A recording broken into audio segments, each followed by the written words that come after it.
సుమన్ టీవీలో మీ personal and business promotions కోసం కింది నెంబర్కి కాంటాక్ట్ చేయండి. ఆ యువతి పేదింట్లో పుట్టింది, ప్రేమ పెళ్లి చేసుకుంది. కూతురు కులాంతర వివాహం చేసుకుందని తండ్రి రైలు కింద పడి ప్రాణాలు తీసుకున్నాడు. 2 ఏళ్ల కూతురు పుట్టింది. అదే సమయానికి ఆమెకి మూర్ఛరోగం అంటుకుంది. అప్పట్నుంచి అయిష్టంగా కాపురం చేస్తున్న భర్త మళ్లీ గర్భం దాల్చుకుని చెప్పా పెట్టకుండా పరారయ్యాడు. ఒకవైపు తండ్రి లేడు, మరోవైపు భర్త పరారయ్యాడు. 2 ఏళ్ల కూతురు, అనారోగ్యంతో ఉన్న అమ్మ, కడుపులో పెరుగుతున్న బిడ్డ. పూట గడిచేందుకు దారి కనిపించలేదు ఆమెకి. రోజురోజుకి కడుపులో పెరుగుతున్న బిడ్డ, భారమవుతున్న కుటుంబ పోషణ. ఏం చేయాలో దిక్కుతోచని స్థితిలో ఉన్న ఆమెకి తెలిసిన ఆవిడ చెప్పిన ఓ ఉపాయానికి ఆమె ఏ తల్లి చేయని త్యాగం చేసింది. పుట్టిన బిడ్డ కోసం పడరాని పాట్లు పడుతోంది. ఏంటా అమ్మ కష్టం? ఇప్పుడు చూద్దాం.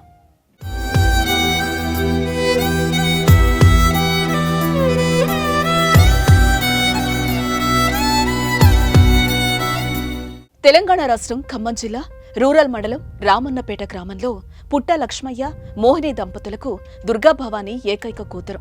పేదరికంలో ఉన్న వాళ్ళకి తండ్రి కూలే ఆధారం.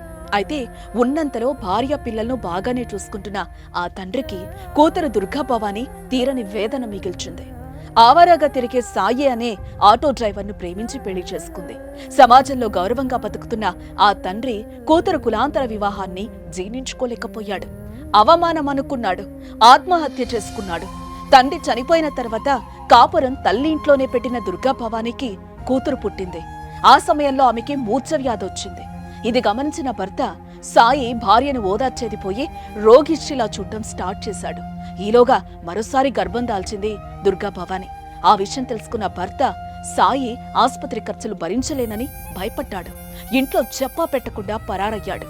అన్ని చోట్ల వెతికినా ఆమెకి వేరే అమ్మాయిని పెళ్లి చేసుకున్నాడని తెలిసింది. అశక్తురాలైన ఆమె అతన్ని ఏం చేయలేక వదిలేసింది. అటు అమ్మకు అనారోగ్యం, ఇటు కూతురును సాకడం, మరోవైపు కడుపులో పెరుగుతున్న బిడ్డ. ఎటు చూసినా దుర్గాభవానికి కష్టాలే కనిపిస్తున్నాయి. బతికేందుకు డబ్బులు లేవు. బిడ్డను కంటే కష్టాలు ఇంకెంత పెరిగే అవకాశం ఉందని భావించింది. అబార్షన్ చేసుకుందామనుకుంది. డాక్టర్లందుకు ఒప్పుకోలేదు. అప్పుడే ఆమెకి తెలిసిన ఆవిడ ఓ ఉచిత సలహా ఇచ్చింది. అదేంటి అంటే, పుట్టబోయే బిడ్డను ఎవరికైనా ఇవ్వమని చెప్పింది. అయితే మా పెద్దమ్మ మమ్మల్ని అడిగిద్ది, మీరు నువ్వు ఇస్తావా అనేసి మా అమ్మని అడిగిందంట సార్. నాకు కూడా అడగలేదు. నేనేం ఇవ్వను అని అన్నా. అంటే ఫస్ట్ 3 months ప్రెగ్నెంట్ ఉన్నప్పుడు అందరికీ చెప్పి నేను ఇచ్చేస్తానని. ఎందుకంటే ఒకలా మా ఆయన రాట్లే, ఇసుకు పుట్టి ఈ పాపకు కూడా అట్లనే జరిగిందనేసి తినడానికి వెళ్ళట్లేదు అనేసి ఇచ్చేస్తానని చాలా మందికి చెప్పిన. ఇక్కడ కౌన్సిలర్ వాళ్ళకి చెప్పిన, మన అంగన్వాడీ ఆయా వాళ్ళకి చెప్పిన, చాలా మందికి చెప్పిన మా వాళ్ళకి.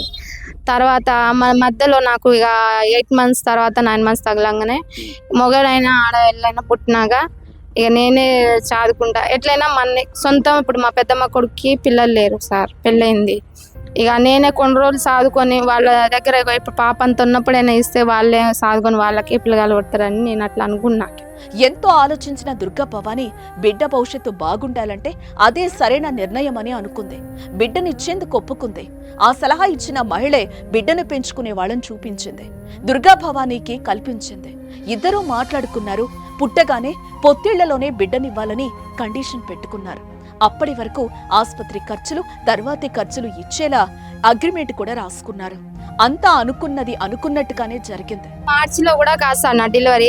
April 10కి ఇచ్చారు నాకు. బిల్లు తొందర పెట్టారు. వీళ్ళు ఈ నీలానే మనిషి తొందర పెట్టిండ్రు.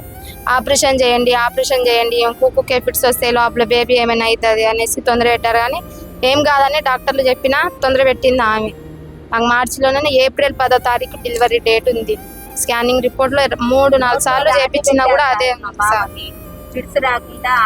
మా మొత్తం కావాలనే మా గురించి లోతులు చేసిందో, ఎంక్వైరీ చేసిందో, మనుషుల్ని ఎవరైనా పెట్టించిందో, ఏంది గ్యాదరింగ్ చేసిందో. కిలాడి ఒక జాదు లేడీ సార్, మస్తు క్రిమినల్ బ్రెయిన్ లేడీ ఆమె.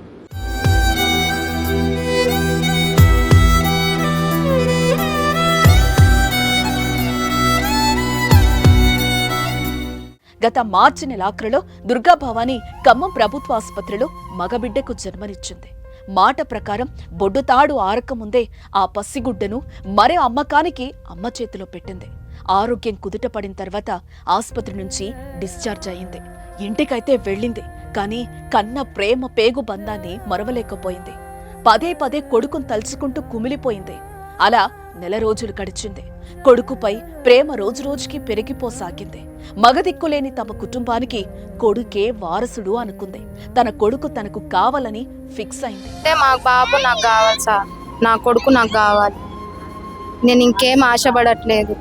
నా కొడుకు కోసమే ఇన్ని రోజుల నుంచి, నెల 15 రోజుల నుంచి తిరిగితే నాకు మొన్న తెలిసింది పలానోళ్ళు ఇట్లా చేసిండ్రని. అది పోయి నిన్ను అడిగితే ఆమె నాకు కొట్టడానికి వచ్చింది. నీల వాళ్ళ హస్బెండ్.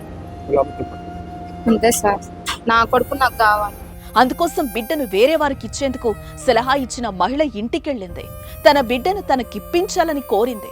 కానీ అందుకు ఒప్పుకోని ఆమె, నీ బిడ్డను తీసుకెళ్లిన వాళ్ళు ఎంతో అపురూపంగా చూసుకుంటున్నారు, నీకు బాబుకి లక్షల్లో ఖర్చు పెట్టారు, ఇప్పుడు తిరిగి ఇవ్వడం కుదరదు అని తెగేసి చెప్పేస్తుంది. ఇప్పుడు మా ఆయన వదిలేసింది కూడా ఆమె ఎంక్వైరీ చేసుకుంది. నా తమ్ముడు లేనిది ఎంక్వైరీ చేసుకుంది. మా నాన్నగారు చనిపోయారు. మాకు ఇప్పుడు మేము ఇద్దరమే ఒకరికొకరు ఉంటున్నాం. ఇట్లా ఒకరికొకరు ఉంటున్నారని పిల్లగాళ్ళని ఇస్తారులే డబ్బు చూసైనా, వీళ్ళకి డబ్బులు లేవనేసి ఆశ పెట్టి ఇచ్చినేమో. ఏంది నాకైతే నన్ను అడగలే సార్, ఇండైరెక్ట్గా. ఏంటంటే నేను మనిషి ముందర ఫేస్ టు ఫేస్ ఎదురుగా గలీజ్ మాట అయినా మంచి మాట అయినా వాళ్ళ మొహాన్నే అనేస్తాను. నన్ను అడగలే. మా పెద్దమ్మని అడిగిందంట. మరి మా చెల్లని అడిగి చూస్తాలే అని మా పెద్దమ్మ చెప్పిందంట.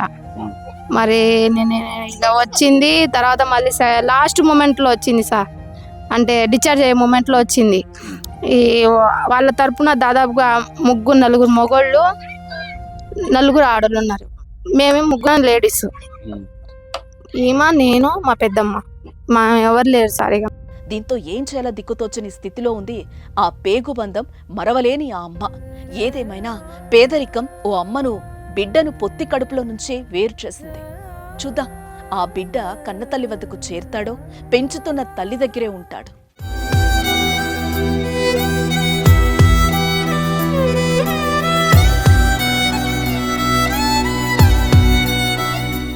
బాబు కావాలి సార్, మాకు ఒక మగ దిక్కు లేదు. మగ దిక్కు కావాలి మాకు.